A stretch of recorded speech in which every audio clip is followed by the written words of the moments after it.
Nuevamente, hola Johnny, espero que te encuentres bien. Esta es la segunda clase, la de las 8. Pues nuevamente es para avanzarle, porque si no, no vamos a acabar nunca. Y la idea es que podamos avanzar en estas clases. Este, Vamos a continuar en esta tarde con historia de la iglesia. Vamos ya vimos la vez pasada atributos de Dios. Pero vamos a ir nuevamente a historia de la iglesia.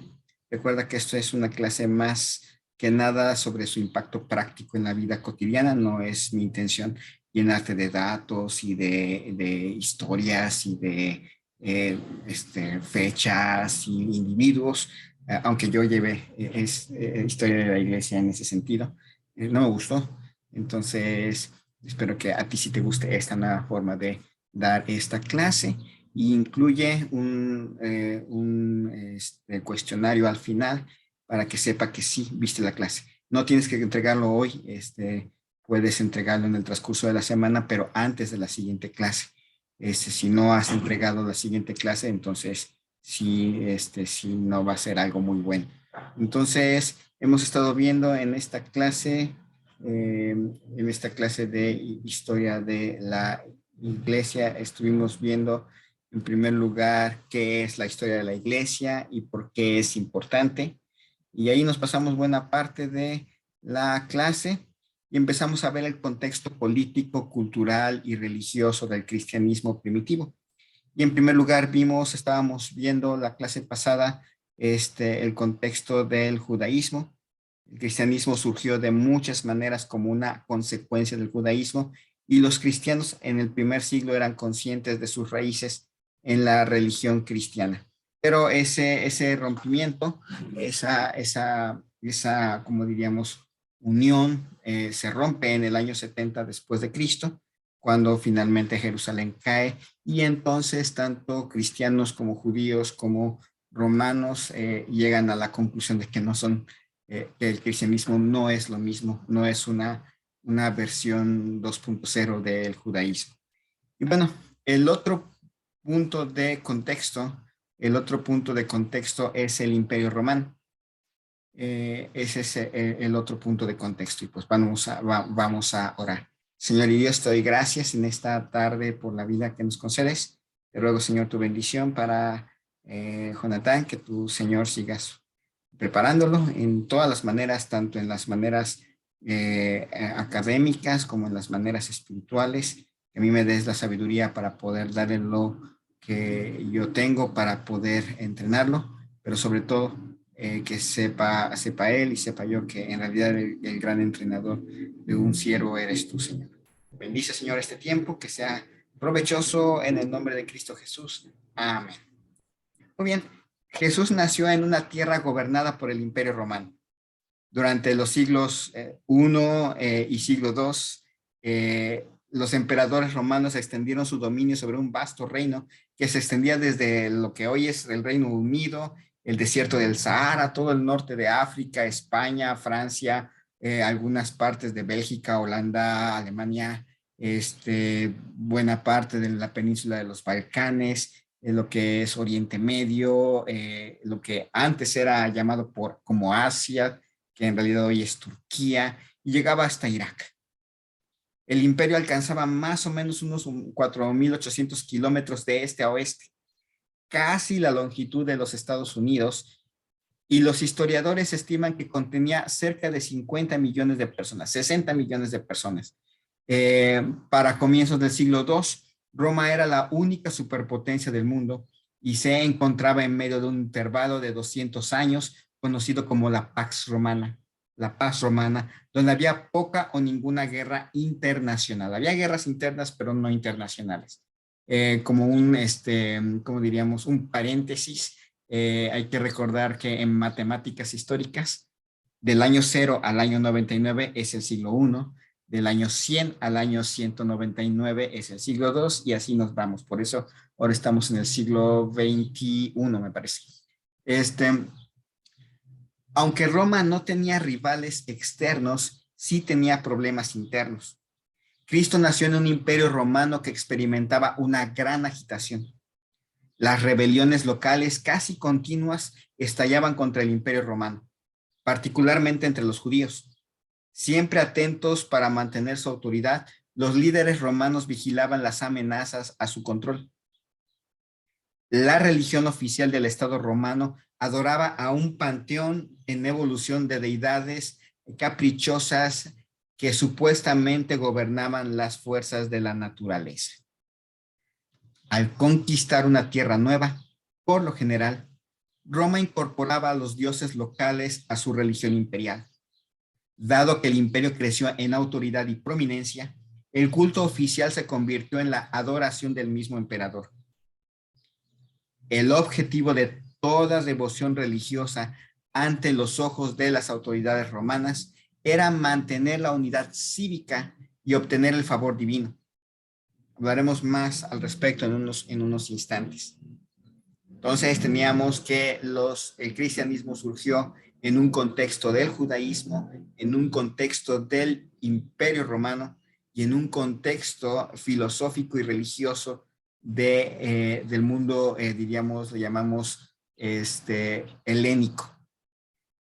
Adicionalmente, las nuevas filosofías y las escuelas de pensamiento contribuyeron a una atmósfera religiosa popular que no se había visto en el imperio durante algún tiempo. Muchas religiones, además del cristianismo, comenzaron y usualmente terminaron durante este periodo. Las filosofías helenísticas y las religiones misteriosas, como se les llamaba, se propagaron en el siglo III, del año 200 al 299, entre los que buscaban respuestas que fueran más satisfactorias tanto intelectualmente como espiritualmente de lo que podían ofrecer los cultos oficiales. Entonces, hemos visto hasta este momento qué es la historia de la iglesia y por qué es importante. Luego vimos el contexto político, cultural y religioso del cristianismo primitivo. Ahora vamos a comenzar a ver la expansión del cristianismo. El Imperio Romano fue el escenario para la mayor parte de la expansión del cristianismo. En el libro de Hechos, vemos que el evangelio cristiano se extendió desde Jerusalén hacia el exterior por todo el Mediterráneo oriental, terminando al final del libro en Roma, a principios de los años 60 después de Cristo. 100 años más tarde, aproximadamente en el año 150 después de Cristo, encontramos reportes de cristianos esparcidos a lo largo del imperio, incluyendo todas las provincias romanas en la parte oriental del Mediterráneo, en todo el norte de África e incluso en la Francia de hoy en día. El cristianismo también se había propagado más allá del imperio hasta la India y tal vez, solamente tal vez, incluso hasta el sur de Etiopía. Un escritor intrépido pudo incluso escribirle al emperador en el año 150 después de Cristo. Ya hemos llenado todo lo que les pertenece. Las ciudades, las islas, las fortalezas, los municipios, los campos, el palacio, el senado, el foro. Solamente dejamos los templos paganos. Escribió Tertuliano en una apología contra los gentiles. Personas de todos los ámbitos de la vida abrazaron la nueva fe.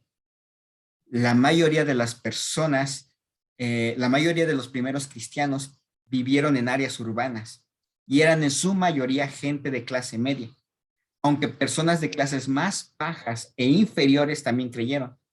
Muchos tenían un trasfondo judío helenizado, aunque los convertidos provenían de todo tipo de etnias y orígenes religiosos. El mensaje de la muerte y resurrección de Jesucristo llegó en un momento en que las condiciones estaban listas para su rápida difusión y asimilación en la cultura romana. Con las conquistas de Alejandro Magno, el emperador griego macedonio, que se había convertido, que había conquistado buena parte del Oriente Medio, con sus conquistas, el griego se convirtió en el idioma unificador del Mediterráneo. Por tanto, no existían las barreras idiomáticas y el mensaje de Cristo avanzaba rápidamente de boca en boca y a través de la literatura escrita. Eso es algo que es muy importante reconocer. La mayoría de las personas eran bilingües y sabían hablar griego. No solo eso, los judíos se encontraban esparcidos por todo el imperio. Encontramos que Pablo iba directo a las sinagogas en cada ciudad que visitaba para proclamar el mensaje de Cristo resucitado. La infraestructura del imperio era sin precedentes. Un sistema de vías atravesaba la tierra y el gobierno protegía a los viajeros de los bandidos y de otros peligros. El imperio había creado extensas rutas de intercambio dentro de sus límites y con otras civilizaciones. Estas demostraron ser una entrada útil a Europa y Asia. Independientemente de sus intenciones, incluso las persecuciones romanas periódicas de cristianos con frecuencia ayudaron a la propagación del evangelio. Como leemos en Hechos capítulo 1, versículos 1 al 4, cuando la persecución judía estalló, los cristianos de Jerusalén fueron esparcidos a lo largo de la región, llevando las buenas noticias de Cristo con ellos. ¿Por qué las personas se hicieron cristianas? En sentido teológico, sabemos que la salvación es un acto soberano de la gracia divina. Sin embargo, desde una perspectiva humana, podemos ampliar nuestra imaginación histórica para considerar cómo esta nueva fe extraña apareció y atrajo a nuevos creyentes. Por favor, toma esto con cautela, ya que todo está basado en tradiciones e historias de los siglos I y II después de Cristo. Entonces vemos que las condiciones estaban bien establecidas. Uno, el idioma. Dos, la presencia de judíos por todos lados. Tres, las rutas, diríamos las rutas, el sistema de rutas que había dentro del Imperio Romano. Bueno, ¿por qué la gente se hizo cristiana? A la vista de los hombres, primero podríamos pensar en que la caridad cristiana era bastante atractiva. Los cristianos se hicieron conocidos y admirados por su bondad, hospitalidad y generosidad para con los necesitados. En segundo lugar, a diferencia de la rígida jerarquía social del Imperio Romano, los cristianos valoraban a todas las personas por igual y modelaban una comunidad que derribaba las barreras sociales. Y tercero, los cristianos valoraban a las personas individualmente. Mientras que Roma daba una prioridad a la unidad cívica, haciendo que la persona individual se subordinara al culto imperial, el cristianismo afirmaba la dignidad y el valor de cada ser humano. Cuarto, el cristianismo prometía el poder del bien sobre el mal. Muchos romanos creían en espíritus malignos y esta nueva fe parecía ofrecer protección contra tales entes demoníacos. En relación con esto, una quinta razón por la que el cristianismo era atractivo era su promesa de liberación de la muerte y la vida eterna. Por último, a medida que la persecución de cristianos se intensificaba, el audaz y fiel testimonio de muchos creyentes que enfrentaban la tortura y la muerte no podía ser ignorado. Algo acerca de esta fe debería de ser real, razonó la gente, porque ¿por qué más morirían estos cristianos si la fe no fuera real? Entonces, hemos visto qué es la historia de la iglesia y por qué es importante. También hemos visto el contexto político, cultural y religioso del cristianismo primitivo. Luego hemos visto la expansión del cristianismo. Y ahora vamos a ver las persecuciones y el martirio. Este crecimiento a menudo se produjo en medio de increíbles sufrimientos. Durante los primeros 300 años de la historia cristiana, estallaron numerosas persecuciones en contra de los cristianos y muchas de ellas terminaban en muertes. Estas persecuciones no ocurrieron necesariamente en todo el imperio de arriba a abajo, aunque posteriormente así fue. La mayoría de ellas eran locales, impulsadas por oficiales de las provincias. Eran violentas y miles de cristianos fueron torturados y asesinados de formas espantosas y crueles. Por supuesto, vemos esto en el Nuevo Testamento, desde el martirio de Esteban hasta los encarcelamientos de Pedro y Pablo. Incluso en las exhortaciones de Pedro en su primera epístola, dirigida a creyentes que sufrían bajo la persecución de Nerón en los años 60 después de Cristo. De hecho, para prácticamente todos los apóstoles, la persecución era más la regla que la excepción. La tradición nos cuenta que compartieron el mismo destino del martirio. Muchos de estos relatos bien pueden ser ciertos. Sin embargo, deben ser tratados con cierto escepticismo, ya que en el siglo II después de Cristo, las iglesias en diferentes ciudades comenzaron a reclamar los orígenes apostólicos y quisieron señalar a un apóstol martirizado como su fundador. Esto también indica el enfoque que muchos de los primeros cristianos dieron a las persecuciones y la reverencia que tenían para con los que sufrieron. Con eso en mente, piensa en el destino de los apóstoles. Y si tú o personas que conozcan se preguntaran si Jesús fue solo un engaño, considera que quienes lo conocieron mejor estuvieron dispuestos a morir por quien creían que él era. Pablo fue encarcelado bajo el imperio de Nerón, luego fue decapitado en Roma.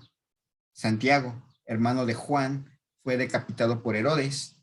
Nos dice eso Hechos capítulo 12, versículo 2. Tomás fue hasta la India donde fue asesinado con un dardo o flecha. Simón Pedro fue crucificado, según Jerónimo, boca abajo en Roma durante el gobierno de Nerón. Simón el Celote predicó en toda África y también fue crucificado. Marcos fundó la iglesia en Egipto y fue quemado vivo. Bartolomé predicó en Armenia y luego de diversas persecuciones fue golpeado con palos y luego crucificado, y después de ser encarcelado fue decapitado. Andrés evangelizó en Etiopía y fue crucificado. Mateo predicó en Egipto y Etiopía hasta que por órdenes del rey fue atravesado con una lanza. Felipe ministró en Grecia y fue crucificado y apedreado hasta morir. Santiago, Jacobo, hermano de Jesús, fue golpeado hasta la muerte por fariseos y saduceos. Juan el apóstol fue exiliado a la isla de Patmos y luego falleció por causas naturales.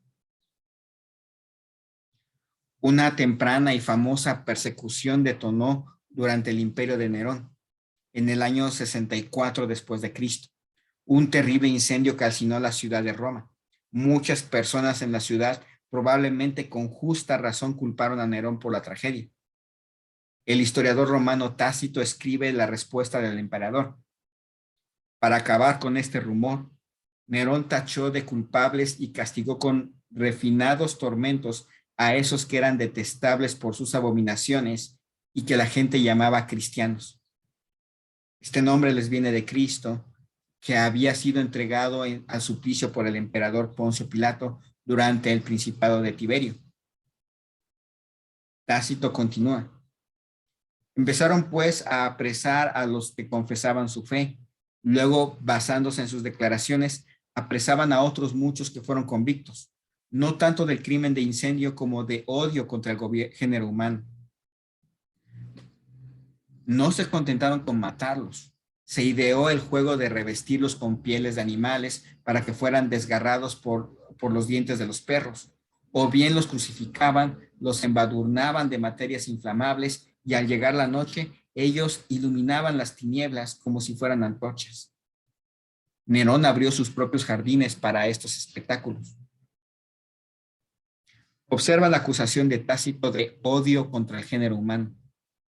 Nerón parece haber perseguido a los cristianos por tres razones: su desesperado deseo por distraer la atención del gran incendio, la amplia hostilidad hacia los cristianos porque no adoraban los dioses romanos y la hostilidad de los judíos hacia los cristianos. Un segundo factor relacionado con la acusación de Tácito era que muchos romanos creían que los cristianos eran ateos y anarquistas, porque se negaban a adorar a las deidades paganas o al emperador. Tal terquedad enfurecía a los romanos. Las deidades, creían ellos, traerían desastres naturales, sequías y enfermedades en retribución a la gran parte de la población que se rehusaba a adorarles. Tertuliano escribió que cada vez que se ocurría un desastre natural, ya fuera por inundación o sequía, la gente gritaba, los cristianos a los leones. Otros malentendidos de la práctica cristiana llevaba acusaciones incluso más salvajes en su contra, debido a que los cristianos hablaban acerca del amor y debido a que incluso maridos y mujeres se referían entre sí como hermano y hermana. Algunas veces se les acusaba de incesto. Finalmente, la observancia cristiana de la Cena del Señor dio lugar a muchas acusaciones de canibalismo. Desde muy temprano, la creencia y prácticas cristianas han afectado a la cultura general. Debería de ser diferente cuando decimos cosas como que el matrimonio es la unión entre un hombre y una mujer de por vida. En cuanto a Nerón, los rivales políticos lo destituyeron 4 años más tarde y el infeliz tirano se quitó la vida. Solo 2 años después de esto, en el año 70 después de Cristo, las fuerzas romanas reprimieron otra rebelión judía que también destruyó el templo de Jerusalén. Aunque fue trágico, como señala un historiador cristiano, esto también marcó un punto de inflexión decisivo en la historia de la iglesia. El cristianismo se separó en definitiva del judaísmo al romper sus lazos con el templo y con Jerusalén y surgió como su propia fe distintiva. No obstante, la persecución regresaría. En el año 98 después de Cristo, el emperador Trajano lanzó una campaña contra la iglesia que duraría casi 2 décadas.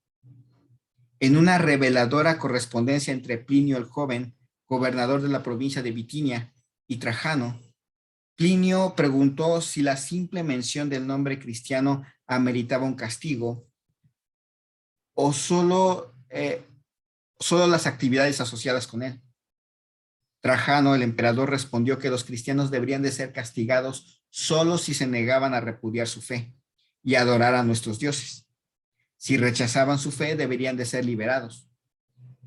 Una de las cartas de Plinio describe su práctica. Dice así, expongo la actitud que he tenido frente a los cristianos presentados ante mi tribunal. En el interrogatorio, les he preguntado si son cristianos. Luego, durante el interrogatorio, a los que han dicho que sí, les he repetido la pregunta una segunda y tercera vez y los he amenazado con el suplicio. Si hay quienes persisten en su afirmación, yo los hago matar. En mi criterio, consideré necesario castigar a los que no adjuraron en forma obstinada. A los que entre estos eran ciudadanos romanos, los puse aparte para enviarlos frente al pretor de Roma. Absuelvo a los que están dispuestos a maldecir a Cristo. Cosa que, se dice, los cristianos verdaderos no pueden ser persuadidos de hacerlo. Algunos cristianos profesantes renunciaron a Cristo y la iglesia sufriría durante siglos por las preguntas relacionadas con cómo tratar a los apóstatas o a los vencidos que solicitaban la readmisión a la comunidad. Nota, este es uno de los efectos duraderos de estas primeras persecuciones. Otro periodo de relativa tranquilidad y crecimiento vino cerca del año 125 después de Cristo, hasta el reinado de Marco Aurelio, que gobernó entre el 161 y el 180 después de Cristo. Este emperador desencadenó una nueva campaña de persecución.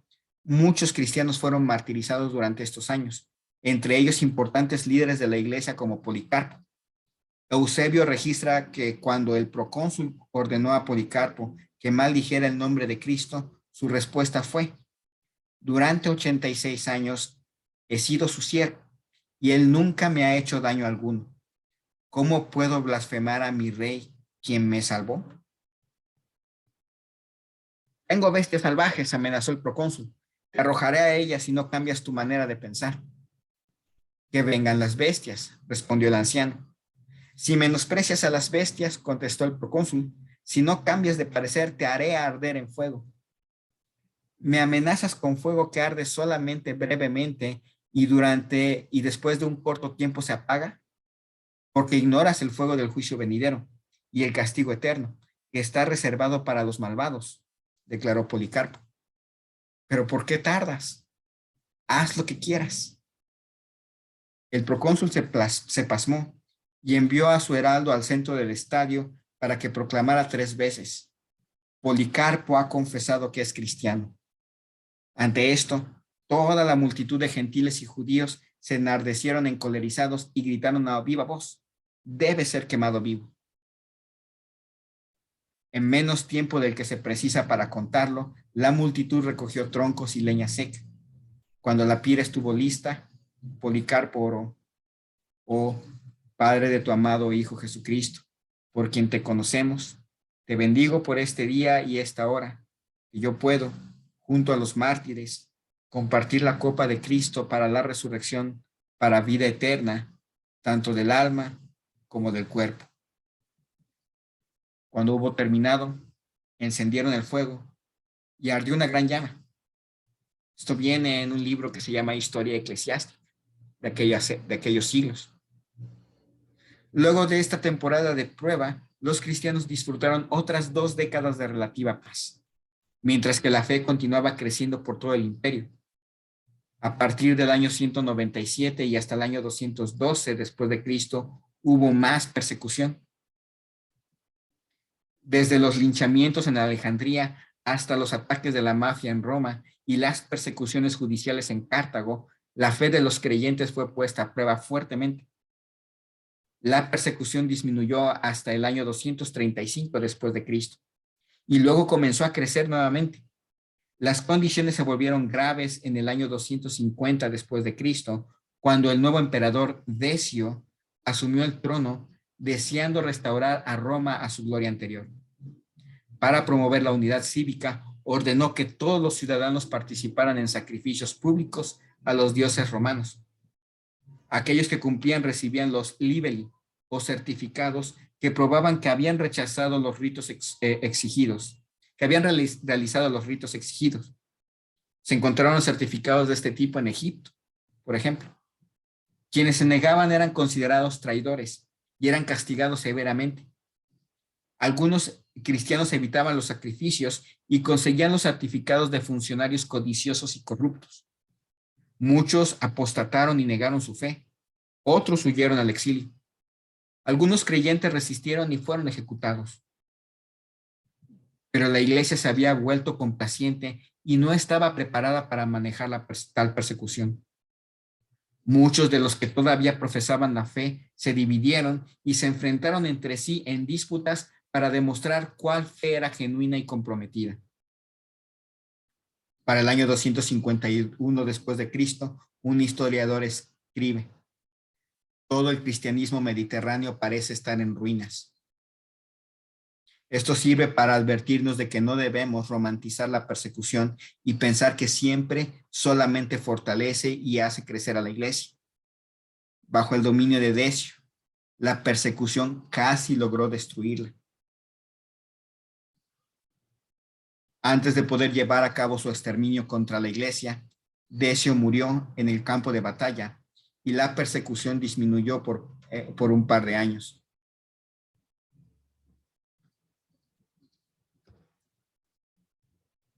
Sin embargo, en el año 257 después de Cristo, el emperador Valeriano inició un nuevo intento para acabar con la iglesia. Dio instrucciones detalladas de que los obispos, presbíteros y diáconos debían ser castigados inmediatamente con la muerte, mientras que los senadores romanos y oficiales militares que eran cristianos perdían su dignidad y patrimonio. Y los funcionarios civiles que eran cristianos eran hechos esclavos y enviados en cadenas a trabajar para los estados del imperio. Algunos creen que esta persecución fue más duradera y produjo más muertes que cualquier otra persecución anterior. Valeriano fue capturado por los persas en el año 260 después de Cristo y su hijo y sucesor permitió una relativa libertad religiosa que la iglesia disfrutó los siguientes 40 años. Durante este tiempo, la iglesia creció y creció, dominando todos los niveles de la sociedad romana y expandiéndose por todo el norte de África, Egipto, Siria y Armenia. El cristianismo había obtenido tal prominencia que para el año 300 después de Cristo se escribe, la pregunta se había convertido en qué términos podrían cooperar la iglesia y el Estado y si un acuerdo podría pacíficamente o luego de un último y sangriento enfrentamiento. El 23 de febrero del año 303 después de Cristo, el emperador Diocleciano dio su espantosa respuesta. Con la esperanza de imponer un orden uniforme en el imperio en materia de aduanas, militares, moneda y religión, ese día emitió un edicto diseñado para poner fin a la amenaza cristiana contra la unidad imperial. Inicialmente, los cristianos no fueron condenados a muerte, sino que simplemente fueron apresados o esclavizados. Las iglesias fueron destruidas y las escrituras fueron quemadas. Pero al año siguiente, Diocleciano cayó enfermo y Galerio tomó el mando y ordenó la ejecución de todos los cristianos que no cumplieran con los requisitos. La sangre corría libremente, ya que muchos cristianos fueron torturados durante esta época conocida como la Gran Persecución. Sin embargo, el Señor preservó a su iglesia y en el año 311 después de Cristo, Galerio se rindió. Admitió haber fracasado en extinguir el cristianismo porque muchos cristianos se negaron a obedecerle y permanecieron fieles. Publicó un edicto diciendo, dejad que los cristianos existan una vez más y reconstruyan sus iglesias. Y oren a su Dios para nuestro bienestar, por el del Estado y por el suyo. Y lo que es más importante, los cristianos por su persistencia, sus buenas obras y su amor y su número total había crecido cada vez más para poder ser tolerados por las masas en todo el Imperio Romano. Los 2 años siguientes trajeron brotes esporádicos de persecución, hasta que en el año 313 después de Cristo, Constantino llegó al poder y declaró una política de tolerancia en